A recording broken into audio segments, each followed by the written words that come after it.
이게 뭐냐면 이제 29번 문제 한번 읽어볼까요?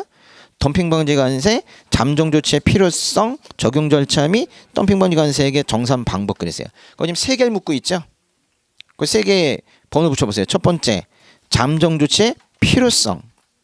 두 번째, 적용 절차. 세 번째, 잠정 덤핑 방지 관세의 정산 방법. 세 개 다 중요해요. 이 세 표현이. 제가 이 표현 왜냐면 이 중에 하나는 아예 딱 집어서 낼 수 있거든요. 특별히 처음에 필요성 같은 건요. 뭔가 알 것도 같은데 못 쓰라는 거지 뭐 이럴 수 있단 말이에요. 예. 일단은 뭐 이제 기본적으로 덤핑 방지 관세로 시작을 했기 때문에 1번에 덤핑 방지 관세의 정의 뭐 좀 길게 썼는데 51조의 내용. 2번부터 보세요. 덤핑 방지 관세 잠정 조치의 필요성, 필요성의 별표. 뭡니까 이 필요성이? 그러니까 지금 문제를 큰 시각에서 볼 수 있어야 돼. 덤핑 방지 관세가 아니라 잠정 조치잖아요. 왜 본 조치가 있는데 따로 그 전에 잠정 조치를 하는가? 거기에 집중을 해야 되는 거죠. 이미 우리는 답은 알고 있어요. 뭐예요? 조사 기간 중에 발생하는 피해를 방지하기 위해서 하는 거잖아요. 그렇죠? 거기 이번에 정리된 거 보세요. 두 번째 줄에 보시면 조사 기간 중에 발생하는 피해를 방지하기 위하여 중에 동그라미. 그러면 이제 그 첫 줄에는 시작이 나와야 되겠죠? 세 번째 줄에는 종결이 나와야 되겠죠? 종결되기 전이라도. 그게 바로 조사 기간 중이란 말과 같은 것이죠. 조사 기간 중에 발생하는 피해를 방지하기 위하여 그랬어요. 위하여라는 표현은 목적입니다. 그렇죠? 네. 목적이라고. 그런데 그래서 이 목적을 달성하기 위해서 잠정 조치를 했어. 그러면 이 목적이 결과로 나타나요. 이제 그런 걸 이제 또 뭐라고도 표현하냐면 그런 거를 효용이라고 해요. 효용. 이 제도의 효용. 그런데 이걸 말만 조금 바꾸면 피해를 방지하기 위하여 이게 목적이 이게 또한 필요성이기도 한 거예요. 이게 또 필요성이기도 하다. 그러니까 이게 말을 뉘앙스를 달리해서 표현하기 나름인 거지 사실 다 같은 걸 묻고 있는 것이죠. 그렇죠? 효용은 결과이기도 해요. 결과. 근데 물론 이제 우리가 목표했던 바대로 결과가 반드시 나오는 건 아니지만 이 제도들은 그렇게 잘 돌아간다고 보는 거지 뭐. 그래서 그 목적이 곧 결과로 나타나는 거예요. 그게 곧 필요성인 것이고. 아주 짧은 말이지만 그 조사 기간 중에 발생하는 피해를 방지한다라는 거 이게 바로 답입니다. 근데 어차피 이게 만약에 시험의 중심이라면 이제 오늘을 조금 더 봐야 되겠다 이거. 보세요. 그 구조가 어떻게 되어 있냐면 기획재정부 장관은 덤핑 방지 관세의 부과 여부를 결정하기 위하여 조사가 시작된 경우로서 다음 중 어느 하나에 해당하는 경우에는 일단 끊어보세요. 그리고 나서 조사 기간 중 발생하는 피해를 방지하기 위해서 잠정 조치를 한다 그랬어요. 이 다음 부분을 무시하지 말자는 거예요. 다음이 뭐예요? 왜냐하면 이 문제는요. 어떤 필요성이 있다는 건 어디냐면 이 목적을 달성할 필요성도 있지만 어떤 배경하에서 그 어떤 문제가 생긴 어떤 배경하에서 어떤 문제 제기 속에서 이걸 해야 되는 거예요. 아, 나 그거 필요해. 돈을 벌어야 돼. 공부를 해야 돼. 지금 뭔가 없으니까 또 뭐 그렇게 필요한 거죠. 그러니까 필요성이라는 건 그러니까 큰 의미가 있어요. 그러니까 이게 어떤 목적을 필요성이라고 말할 수 있지만 그거를 해야만 하는 그 행위를 해야만 하는 어떤 배경 있죠. 그런 것들도 필요성이란 말이에요. 근데 지금 이게 상황 제시를 하고 있다면 이러한 경우로서 무엇을 위하여 지금 이 제도가 필요하다. 그래서 이건 참 필요성이라는 단어를 교수님이 딱 만들어내기가 좋은 그런 부분이에요. 근데 어떤 배경이 있는가 보세요.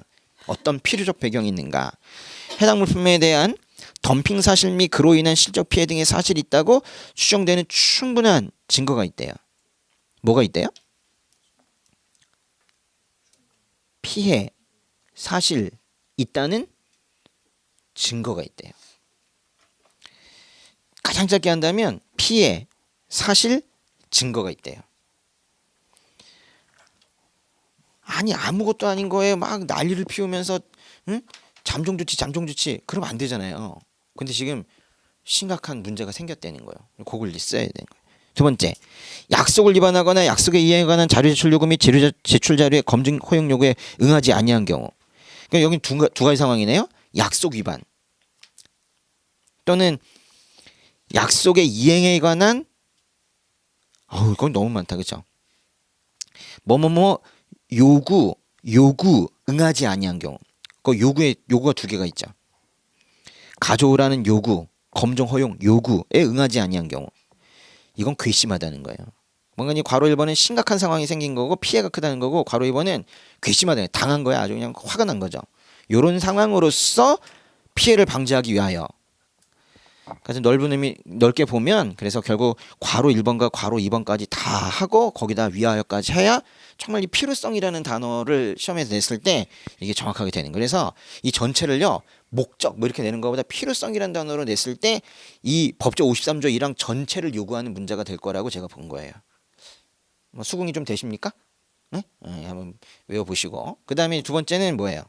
적용 절차. 제가 아까 절차 쭉 적어드렸는데 일단 어떤 게 절차라고 그랬어요? 며칠, 몇 개월, 또 뭐 누가 하는가, 주체. 또 아주 절차에 꼭 들어가면 좋은 게 무슨 제공? 담보 제공이 딱 들어가죠. 근데 여기 딱 보세요. 3번에 괄호 1번에 뭔지 잘 몰라도 두 번째 60일 동그라미. 괄호 2번에 4월, 6월, 끝에 9개월 동그라미. 이거 다 절차예요. 잠정과 관련 잠정 조치는 절차를 묻기가 딱 좋아. 응? 언제까지 해야 되냐, 몇 개월 하느냐, 얼마나 좋아요. 딴 걸 쓸래야 쓸 수 없게 만들잖아. 근데 거기 괄호 3번 보세요. 잠정 조치할 때 제공되는 담보 동그라미. 여기까지가 딱 절차인 거예요. 아주 명확해, 여기는.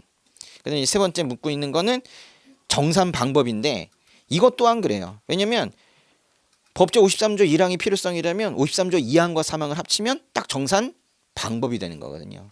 전액을 정산하느냐, 차액을 정산하느냐, 그렇게 된 거죠. 거기 괄호 있네요. 괄호 한번 채워보세요. 볼까요? 그 4번에 괄호 1번을 뭐 전액 정산 뭐 그렇게 제가 만든 말로 하지 않고 거기 뭐라고 했어요? 정산의 원칙. 이건 뭐 제가 만든 말 아닙니까? 아니에요. 이거는요, 써도 되는 말이야. 53조 펴보세요. 53조에 2항이 바로 이제 정산이 시작이 되는 건데 3항이 어떻게 시작해요? 제 2항에도 불구하고 예외잖아. 그럼 딱 2항이 원칙이 되는 거예요. 그렇죠? 근거가 있어야 돼, 제목을 정할 때에도. 응? 그래서 이제 2항이 정산의 원칙이 되는 것입니다. 3항은 불구하고니까. 그렇죠? 잠정 조치를 한 물품에 대한 덤핑관리사의 부가 요청이 뭐예요? 철회돼요. 조사가 종결된 경우. 두 번째 거는 부가이부가 결정된 경우고, 세 번째 거는 약속이 수락된 경우이죠. 근데 괄호 2번에는 아예 문장상에 차액이란 말이 들어가기 때문에 이 차액 정산이라는 표현을 써도 되는 거예요. 네. 거기 동그라미 1번에는 약속이 또 수락된 거고, 근데 아주 이미 피해 사실이 다 나온 이후에 뒤늦게 약속이 수락된 경우에는 차액 정산만 하죠. 그다음에 동그라미 2번에 덤핑관리 연세를 뭐예요? 소급 부가. 근데 원래 법엔 좀 길죠? 소급하여 부가, 그렇게 써놨죠. 소급하여 부가.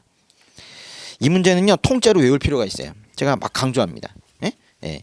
그러니까 이제 29번 같은 문제를 설렁설렁 준비하는 친구들이 뭐냐면 그냥 잠정 조치에 대해 설명하시오 라는 걸로 준비하는 거랑 이렇게 세 단어를 가지고, 세 표현을 가지고 필요성, 절차, 그리고 방법 이렇게 외우는 거랑은 이건 차원이 다른 거예요. 그렇죠?